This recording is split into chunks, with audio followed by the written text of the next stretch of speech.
നിൽക്കും കൂട്ടുകാരും വരുന്നേ, യേശുവിന്റെ ദൂതുകളേന്തി നിങ്ങൾക്കരികിൽ വരുന്നേ. നിൽക്കും കൂട്ടുകാരും വരുന്നേ, യേശുവിന്റെ ദൂതുകളേന്തി നിങ്ങൾക്കരികിൽ വരുന്നേ.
എളുപ്പം വന്ന് ഭക്ഷണം കഴിക്കേ, സ്കൂളിൽ പോവാനുള്ള സമയമായി. ഇതാ വന്നു അമ്മേ.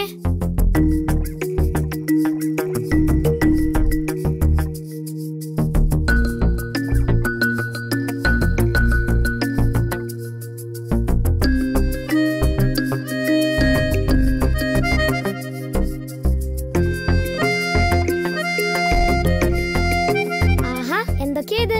എനിക്ക് ഇഷ്ടപ്പെട്ടതെല്ലാം അമ്മ ഉണ്ടാക്കിയല്ലോ. നല്ല അമ്മ. മോൻ ഞങ്ങളുടെ ഒരേ ഒരു മോനല്ലേ, അതുകൊണ്ടല്ലേ നിനക്ക് ഇഷ്ടപ്പെട്ടതൊക്കെ ഉണ്ടാക്കി വെക്കുന്നത്. എനിക്ക് ഇതിലേറ്റവും ഇഷ്ടപ്പെട്ടത് ആ മുട്ട ഓംപ്ലേറ്റാ. എങ്കിൽ അമ്മ ഒന്നും കൂടി ഉണ്ടാക്കി തരാം. വേണ്ടമ്മേ, ഇപ്പൊ തന്നെ വയർ ഒരുപാട് നിറഞ്ഞു. ഇനി എനിക്ക് ഒട്ടും കഴിക്കാൻ വയ്യ. ശരി, എങ്കിൽ അമ്മ വൈകിട്ട് ഉണ്ടാക്കി വെച്ചേക്കാം. ഓക്കെ? ശരി അമ്മ, അത് മതി കേട്ടോ. കാർ റെഡിയായി കിടക്കുന്ന മോനെ, സ്കൂളിൽ പോണ്ടേ? ടീച്ചർ പറഞ്ഞത് സ്കൂൾ ബസ്സിന് പൈസ അടച്ചവരെല്ലാം ബസ്സിൽ തന്നെ ചെല്ലണമെന്നാ. സ്കൂൾ ബസ്സിന് അച്ഛൻ വെറുതെ പൈസ അടച്ചതല്ലേ. ആ തിക്കിലും തിരക്കിലും ഒന്നും മോൻ കയറണ്ട. അതിനല്ലേ ഇവിടെ കാറ് വെച്ചിരിക്കുന്നേ. പക്ഷേ ടീച്ചർ പറഞ്ഞതനുസരിച്ചില്ലെങ്കിൽ വഴക്കു പറയും. എങ്കിൽ ബസ്സിൽ പോയിക്കോ, ടീച്ചറിന്റെ വഴക്ക് മേടിക്കണ്ട. ശരി അമ്മ, ഞാൻ ബസ്സിൽ പൊക്കോളാം. എന്തു പറ്റി മണിക്കൂട്ടാ, ഇന്ന് കാറിലല്ലേ വന്നേ? അല്ലെന്നിപ്പൊ മനസ്സിലായില്ലേ, ഞാൻ ബസ്സിലാ വന്നത്. തക്കടു ആരെ നോക്കി നിക്കുവാ? ഞാൻ എന്റെ കൂട്ടുകാർ കിട്ടൂനെയും ബെറ്റീനെയൊക്കെ നോക്കി നിക്കുക. അവരൊക്കെ ഏത് ബസ്സിലാ വരുന്നേ? അവര് നടന്നാടാ വരുന്നേ. അയ്യോ, ഇത്രയും ദൂരവോ? അത്ര ദൂരമൊന്നുമില്ല മണിക്കൂട്ടാ, ഏകദേശം 1/2 കിലോമീറ്റർ ഉള്ളൂ. അത്രയും നടക്കുന്നത് ശരീരത്തിന് വളരെ നല്ലതാ. എനിക്കൊന്നും നടക്കാൻ പറ്റൂല അത്രയും ദൂരം. അത് മണിക്കൂട്ട നടക്കാതിരുന്നിട്ടാ. എന്നും കുറച്ചു ദൂരം നടന്നു നോക്കിയേ. വീട്ടിൽ സമ്മതിക്കത്തുമില്ല. നടക്കാൻ വീട്ടിൽ സമ്മതിക്കണോ? പിന്നല്ലാതെ, വീട്ടിൽ സമ്മതിക്കാതെ എങ്ങനെയാ നടക്കുന്നേ? എവിടെ പോണേലും കാറിലല്ലേ പോണേ. എന്താ കൂട്ടുകാരെ നിങ്ങൾ ഇത്ര വൈകിയത്? എത്ര നേരമായി തക്കുടു നിങ്ങളെ നോക്കി നിൽക്കുന്നു. വഴിയിലൊരു പാവം കുട്ടി വിശന്നു നിന്ന് കൈ നീട്ടുന്നുണ്ടായിരുന്നു എന്തെങ്കിലും കൊടുക്കുവാനായി. ഞാൻ എന്റെ പൊതി കൊടുത്തു. ഉച്ചയ്ക്ക് പൊണ്ണ് നമ്മുടെ കൂടെ കഴിക്കാന്ന് പറഞ്ഞു. നിങ്ങൾ പറഞ്ഞതൊന്നും എനിക്ക് മനസ്സിലായില്ല. വഴിയിലെ കുട്ടി എന്തു പറഞ്ഞെന്നാ പറഞ്ഞേ? വിശന്നിട്ട് വല്ലതും കൊടുക്കാനായി ഭിക്ഷ യാചിച്ചു നിന്നെന്ന്. അതെന്താ ഈ വിശപ്പെന്ന് വെച്ചാ? കൊള്ളാം. മണിക്കുട്ടന് വിശപ്പെന്ന് വെച്ചാൽ എന്താണെന്ന് അറിയത്തില്ലേ? ഞങ്ങൾക്കൊക്കെ അറിയാം. എനിക്കറിയത്തില്ല. അതൊന്ന് പറഞ്ഞു തരാവോ? മണിക്കുട്ട, അത് പറഞ്ഞു തരേണ്ട കാര്യമില്ല, അനുഭവിച്ചറിയേണ്ട കാര്യമാ. വീട്ടിൽ പോയി ഒരു ദിവസം ഒന്നും കഴിക്കാതെ കിടക്ക്, അപ്പോ മനസ്സിലാവും വിശപ്പ് എന്താണെന്ന്. ഓ, അതിന് അച്ഛനും അമ്മയൊന്നും സമ്മതിക്കത്തില്ല. ബെല്ലടിക്കാറായി, നമുക്ക് വൈകിട്ട് കാണാം. ശരി, നിങ്ങളുടെ കൂടെ ഞാനും വരാം.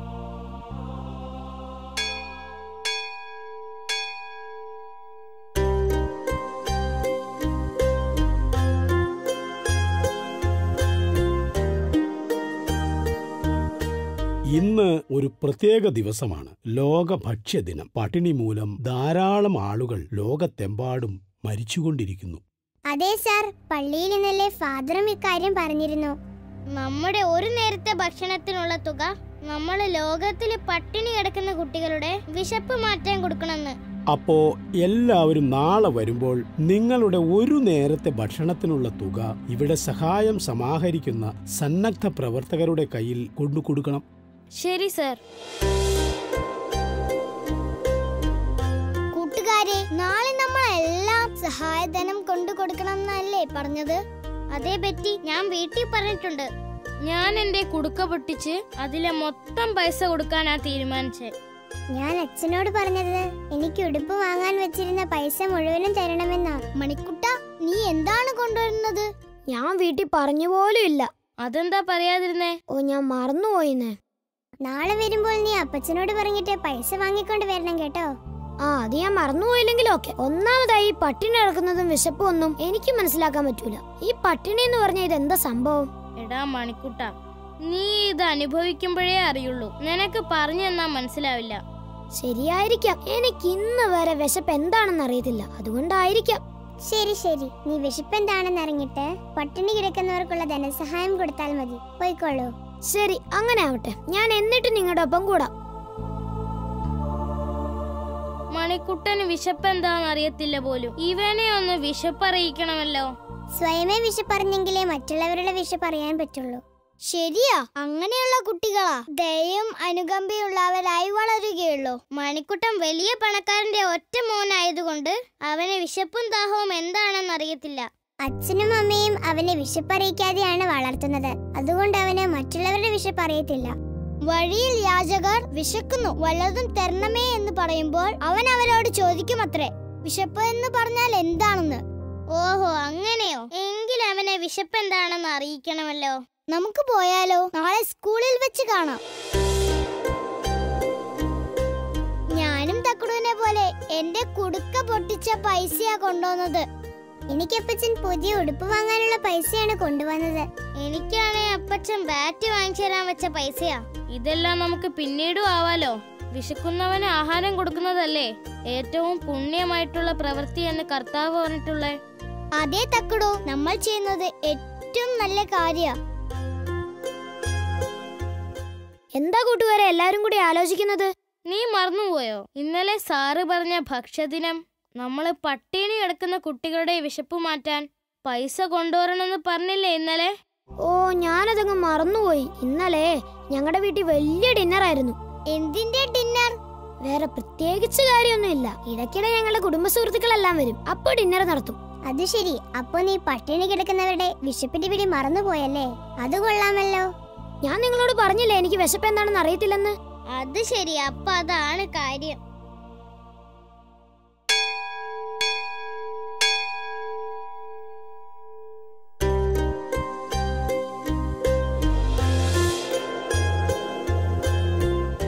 കൂട്ടുകാരെ, ഇന്ന് മണിക്കുട്ടൻ ഒഴികെ ക്ലാസ്സിൽ എല്ലാവരും സഹായധനം കൊണ്ടുവന്നു. അതേ കിട്ടു, ക്ലാസ്സിലെ ഏറ്റവും വലിയ പണക്കാരനാണവൻ. എന്നിട്ട് അവൻ മാത്രം പൈസ കൊണ്ടുവന്നില്ല. ഒട്ടും പൈസയില്ലാത്ത അപ്പു പോലും പൈസയും കൊണ്ടാ വന്നത്. അതെ അതെ, ഞാൻ അവനോട് എങ്ങനെ പൈസ ഒപ്പിച്ചെന്ന് ചോദിച്ചപ്പോൾ അവൻ പറഞ്ഞു ഒരു നേരം എല്ലാവരും ഭക്ഷണം ഉപേക്ഷിച്ച് ആ പൈസ മിച്ചം പിടിച്ചാണ് കൊണ്ടുവന്നതെന്ന്. അതിലും കഷ്ടമാ റഹീമിന്റെ കാര്യം. അവന് ബാപ്പ പോലും ഇല്ല. ഉമ്മക്കടയിൽ പത്തിരി ഉണ്ടാക്കി കൊടുക്കാൻ പോകും. അവിടുന്ന് കിട്ടുന്ന തുച്ഛമായ വരുമാനത്തിന്റെ ഒരു പങ്കാണ് അവന് ഉമ്മ കൊടുത്തത്. കൂട്ടുകാരെ, നമുക്ക് മണിക്കൂട്ടനെ നല്ലവനാക്കി എടുക്കണം. അതാണ് വേണ്ടത്. അതെ, കിട്ടു പറഞ്ഞതാ ശരി. ഒന്നാമത് വിശപ്പ് എന്താണെന്ന് അവന് മനസ്സിലാക്കി കൊടുക്കണം. അതെ, അതാണ് വേണ്ടത്. നമുക്ക് അവന്റെ ചോറുപാത്രം എടുത്ത് ഒരു ദിവസം ഒളിപ്പിച്ചു വെച്ചാലോ? അത് വേണ്ട, അത് പിന്നെ സാററിഞ്ഞാൽ നമുക്ക് കുറ്റാകും. വേറെ വഴി കണ്ടുപിടിക്കണം. എല്ലാരും ഇന്ന് പോയി ആലോചിക്ക്. നാളെ നമുക്കിവിടെ കൂടാം. അപ്പൊ പുതിയ മാർഗം എന്തെങ്കിലും കണ്ടുപിടിക്കുകയാണെങ്കിൽ അതിനെപ്പറ്റി ചർച്ചയും ചെയ്യാം. ശരിയാ തക്കുടു, നീ പറഞ്ഞതാ ശരി.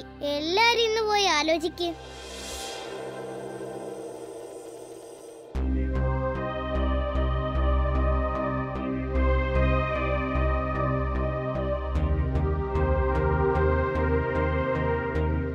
മോനെ തക്കടു, നിനക്ക് എന്തു പറ്റി? വൈകുന്നേരം മുതൽ എന്തോ ചിന്തിച്ചിരിക്കുവാണല്ലോ, പുസ്തകം തുറന്ന് മുന്നിൽ വെച്ചിട്ട്. അതമ്മച്ചി, ഒരു പ്രധാന കാര്യമുണ്ട്. ഞങ്ങളുടെ ക്ലാസ്സിൽ മണിക്കുട്ടൻ എന്ന് പറഞ്ഞ ഒരു കുട്ടിയുണ്ട്. അവനെ എനിക്കറിയാം, ചൂളപ്പറമ്പിലെ തങ്കമ്മയുടെ മോൻ. അവരൊക്കെ വലിയ പണക്കാരാ. അവൻ എന്തു പറ്റി? ഓ, അവനൊന്നും പറ്റിയില്ല. അവന് വിശപ്പ് എന്താന്നറിയത്തില്ല. അങ്ങനെയാണോ? അറിയണ്ട, അതറിഞ്ഞിട്ട് നിനക്ക് എന്ത് വേണം? അതല്ല അമ്മച്ചി, വിശക്കുന്നവർക്ക് വേണ്ടി സഹായധനം കൊണ്ടുവരാതിരുന്ന ക്ലാസ്സിലെ ഒരേയൊരു കുട്ടി അവനായിരുന്നു. ഓഹോ, അവൻ കൊണ്ടുവന്നില്ലേ? അതെ അമ്മച്ചി, കൊണ്ടുവന്നില്ല എന്ന് തന്നെയല്ല, അവൻ അതിനൊരു കുറ്റബോധവും ഇല്ലായിരുന്നു. അത് ശരി. അവനെ വിശപ്പ് എന്താണെന്ന് അറിയിക്കണം. ഞങ്ങളെല്ലാരും അതിനുവേണ്ടി ഒരു പോംവഴി തിരഞ്ഞു നടക്കുക. അതിനിത്ര തല പോയിക്കുന്നത് എന്തിനാ? നാളെ വരുമ്പോ അവന്റെ ചോറുപാത്രം നിങ്ങൾ എടുത്തൊന്ന് മാറ്റി വെക്കണം. ഈ അമ്മ ഒരു മണ്ടി തന്നെയാ. അമ്മേ, പിന്നെ ഞങ്ങളുടെ ക്ലാസ് ടീച്ചറെ വെറുതെ വെക്കുവോ? ഏറ്റവും നല്ല ശിക്ഷയും കിട്ടും. അപ്പോൾ പിന്നെ നിങ്ങൾ എന്ത് ചെയ്യും? എന്തെങ്കിലും ഒരു വഴി കർത്താവ് കാണിച്ചു തരും.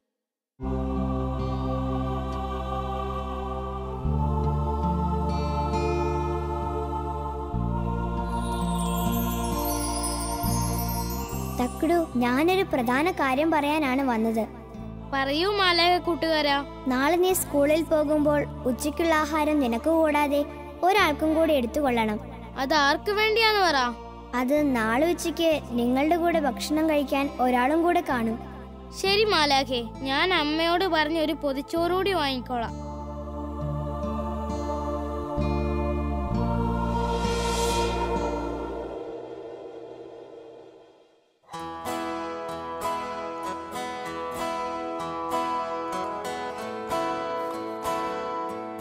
കൂട്ടുകാരെ, ഇന്നലെ രാത്രി ഉറക്കത്തിൽ മിഖായേൽ മാലാഖ എന്റെ അടുത്ത് വന്നു. ഓഹോ, അപ്പോൾ അതിശയമായിരിക്കുന്നല്ലോ. ഞാനത് അങ്ങോട്ട് പറയാനിരിക്കായിരുന്നു. എന്റെ അടുത്തും വന്നിരുന്നു. എന്നിട്ടൊന്ന് ഒരു പൊതി ചോറുകൂടി കൂടുതൽ എടുത്തോണമെന്ന് പറഞ്ഞു. എന്നോടും അതെന്നെ പറഞ്ഞത്. ഞാനും എനിക്കുള്ളതും ഒരു പൊതിയും കൂടിയും എടുത്തിട്ടുണ്ട്. കൂട്ടുകാരെ, ഞാനും കരുതിയിട്ടുണ്ട് ഒരു പൊതി കൂടുതൽ. ഞാനിനി പറയണ്ടല്ലോ, മാലാഖ എന്നോട് ആവശ്യപ്പെട്ടത് അത് തന്നെയാണ്. ആരാണിത് കഴിക്കാൻ വരുന്നതെന്നും പറഞ്ഞിട്ടില്ല. മറ്റൊരാളും കൂടി കാണുന്നേ പറഞ്ഞിട്ടുള്ളൂ. നമുക്ക് കാത്തിരുന്ന് കാണാന്നേ. എന്തായാലും ഉച്ചയ്ക്ക് നമ്മൾ ആ മരത്തിന്റെ ചോട്ടിലല്ലേ കഴിക്കുന്നേ. അതെ അതെ, ചിലപ്പോൾ വല്ല പക്ഷികളും ആയിരിക്കും. തിരക്ക് കൂട്ടണ്ടല്ലോ, ഇനി ഉച്ച വരെ ക്ഷമിച്ചിരിക്കാം.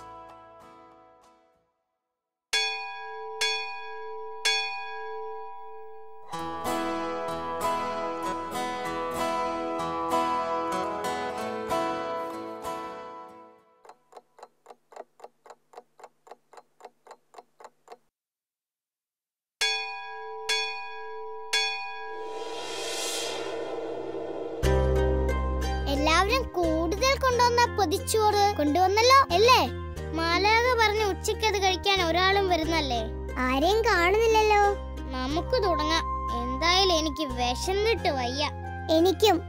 വല്ലരും വരാണെങ്കിൽ കൊടുക്കാം. വരാതിരിക്കത്തില്ല. മാലാഖ പറഞ്ഞതൊന്നും അസത്യമായി വരില്ല. നമുക്ക് എന്താണെങ്കിലും കഴിച്ചു തുടങ്ങാം.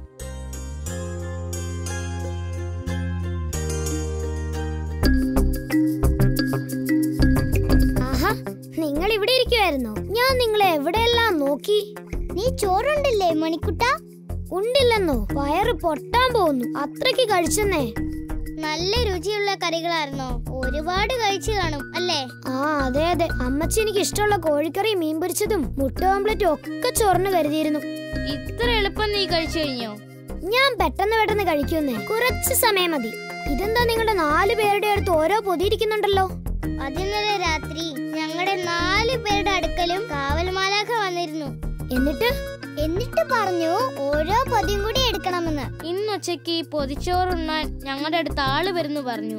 എന്നിട്ട് ആരെങ്കിലും വന്നോ? ഇല്ല, ഇപ്പോൾ ദേ നീ വന്നു. എനിക്ക് എന്തിനാ നിങ്ങളുടെ ചോറ്? ഞാൻ ദേ വയറ് നിറച്ച് നല്ല ആഹാരം കഴിച്ചിട്ടാ വന്നേക്കുന്നത്. ഞങ്ങൾ പറഞ്ഞില്ലല്ലോ നിനക്കാണെന്ന്. മാലാക പറഞ്ഞ ആള് വരും, അപ്പ കൊടുക്കാനേ.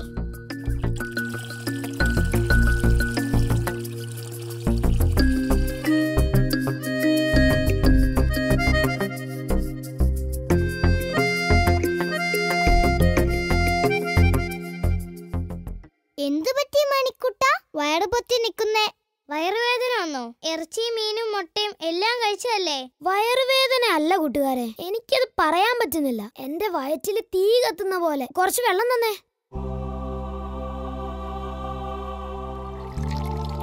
ഇപ്പൊ എങ്ങനെയുണ്ട്? ഓ, വലിയ കുറവൊന്നുമില്ലെന്നേ. വീണ്ടും ഒന്നും കൂടെ കൂടിയതുപോലെ. മണിക്കുട്ട, ഈ പൊതിയിലിരിക്കുന്ന ഭക്ഷണം ഒന്ന് കഴിച്ചു നോക്കിയേ. വേഗം താ, വയറ് കത്തി കാളുന്നു.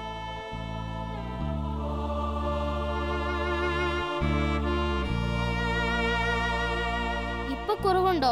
ഹാവൂ, കുറച്ച് ആശ്വാസായി. നീ ചോറ് വെച്ചിട്ടില്ലേ ഇങ്ങോട്ട് വന്നത്? അതെ, എന്തു പറ്റി? എടാ, ഇത് വിശപ്പിന്റെ ലക്ഷണമാണ് നീ കാണിച്ചത്.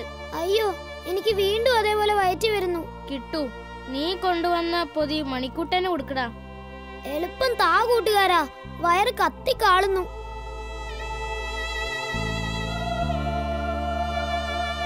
പതുക്കെ കഴിക്ക മണിക്കുട്ട. നീ ഭക്ഷണം കാണാത്തവരെ പോലെ കഴിക്കല്ലേ. തക്കുടു, എന്റെ വയറ്റിലെ കാളൽ എനിക്ക് മാത്രല്ലേ അറിയാവുള്ളൂ. ശരി ശരി, നീ കഴിക്ക്. കഴിച്ചു തീർന്നല്ലോ. ഇപ്പൊ ആശ്വാസമായോ? ഹോ, ഇപ്പൊ കുറച്ച് ആശ്വാസമായി. എങ്കിൽ പോയി കൈ കഴുക. നമുക്ക് ക്ലാസ്സിൽ പോകാൻ സമയമായി വരുന്നു. ഇപ്പൊ ചെറുതായി വീണ്ടും വയറില് പഴയതുപോലെ വരുന്നുണ്ടോന്നൊരു സംശയം. അയ്യോ, ഇനിയും വയറ് വിശക്കുന്നുവെന്നോ? അത് കൊള്ളാമല്ലോ. നിന്റെ തോന്നലായിരിക്കും. ഹേയ്, അതൊന്നും അല്ല കൂട്ടുകാരെ, വീണ്ടും തുടങ്ങിയിട്ടുണ്ട് കേട്ടോ. ഇനി പൊന്നോന്റെ തക്കുടോന്റെ പൊതി ബാക്കിയുണ്ട്. അത് രണ്ടും കൂടി മണിക്കുട്ടന് കൊടുക്കൂ കൂട്ടുകാരെ. ശരിയാ, ഇതാ എന്റെ പൊതി. കൂട്ടുകാരെ, നമ്മൾ കൊണ്ടുവന്ന പൊതി കഴിക്കാനുള്ള ആള് വന്നു. അത് കഴിക്കുകയും ചെയ്തു. കാവൽ മാലാഖമാർ പറഞ്ഞ പ്രകാരമാണ് നമ്മൾ പൊതി കൊണ്ടുവന്നത്. അതേ കിട്ടൂ, നമ്മുടെ പൊതി കഴിക്കാനായി ആരെത്തുമെന്നത് നമുക്കറിയില്ലായിരുന്നു. മണിക്കുട്ട, ആ പൊതിയിലെ ഭക്ഷണം കഴിച്ചു കഴിഞ്ഞെങ്കിൽ കൈ കഴുകിയിട്ട് വാ. ചങ്ങാതിമാരെ, ഞാൻ കൈ കഴുകിയിട്ട് വരാം. പക്ഷെ വീണ്ടും എന്റെ വയറ്റിൽ നേരത്തെ പോലെ കത്തിക്കളിയെ ഞാൻ എന്ത് ചെയ്യും? അതിന് നമുക്ക് മാർഗം ഉണ്ടാക്കാനേ.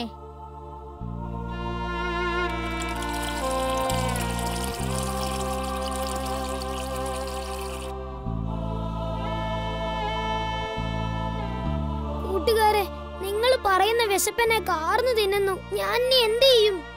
മണിക്കുട്ട, കണ്ണടച്ച് കാവൽ മാലാഖയോട് പ്രാർത്ഥിക്ക്. മാലാഖ വഴി ഉണ്ടാക്കി തരും.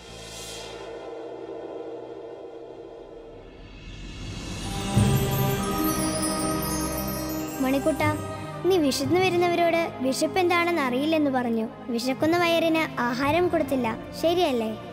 അതേ കാവൽ മാലാഖെ, എന്നോട് പൊറുക്കൂ. വിശപ്പിന്റെ വിളി ഞാൻ ശരിക്കും അനുഭവിച്ചു. എനിക്ക് മാപ്പ് തരിക. വിശപ്പെന്താണെന്ന് നിനക്ക് മനസ്സിലായല്ലോ. അതിനുള്ള പരീക്ഷണമായിരുന്നു ഇത്. ഇനിയൊരു കുഴപ്പവും വരില്ല. പോയിക്കൊള്ളുക.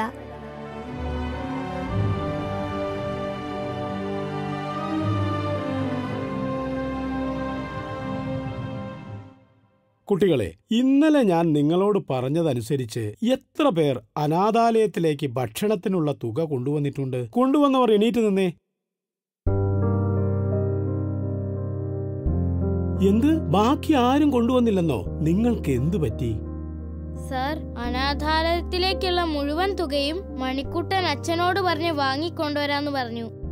കഴിഞ്ഞ തവണ കൊണ്ടുവരാത്തതിനാൽ ഈ അവസരം മണിക്കുട്ടന് മാത്രം വിട്ടുകൊടുക്കണമെന്ന് അവൻ ഞങ്ങളോടെല്ലാം പറഞ്ഞു. അതുകൊണ്ടാ ഞങ്ങൾ കൊണ്ടുവരാതിരുന്നേ. അതിശയമായിരിക്കുന്നു. മണിക്കുട്ട, നിനക്കിങ്ങനെ മാനസാന്തരം വരുവാൻ എന്തുണ്ടായി? കൂട്ടുകാരോടെല്ലാം അതൊന്ന് വിശദീകരിച്ചേ നീ. ശരി സാർ, വിശക്കുന്നവൻ വന്ന് വിശക്കുന്നു വലതും തരണേന്ന് പറഞ്ഞ് കൈ നീട്ടുമ്പോ കൂട്ടുകാരെ, വിശപ്പ് എന്തെന്നറിയാത്ത ഞാൻ ഒന്നും കൊടുക്കാതെ അവരെ പറഞ്ഞു വിടുമായിരുന്നു. അത് ശരി, ബാക്കി കൂടെ പറയൂ, കേൾക്കട്ടെ. പക്ഷേ ഒരു ദിവസം കർത്താവ് എനിക്ക് വിശപ്പിന്റെ വിളി എന്താണെന്ന് മനസ്സിലാക്കി തന്നു. എത്ര ഭക്ഷണം കഴിച്ചിട്ടും എന്റെ വിശപ്പ് മാറിയില്ല. അവസാനം ഞാൻ കാവൽ മാലാഖമാരോട് പ്രാർത്ഥിച്ചു. അവർ വന്നാണ് വിശപ്പ് മാറ്റി തന്നത്. കുട്ടികളെ, നിങ്ങളെല്ലാം ഇത് കേട്ടല്ലോ. ഇങ്ങനെയാണ് കർത്താവ് പരീക്ഷിക്കുന്നത്. എന്നെ സഹാനുഭൂതിയും ദയയുമുള്ള ഒരു കുട്ടിയാക്കി മാറ്റുവാൻ തക്കടവും കൂട്ടുകാരുമാണ് സഹായിച്ചത്. ഇതിന്റെ മുഴുവൻ ക്രെഡിറ്റും അവർക്കുള്ളതാ. ഞങ്ങളല്ല, കാവൽമാലാകമാരാ എല്ലാത്തിനും കാരണക്കാർ.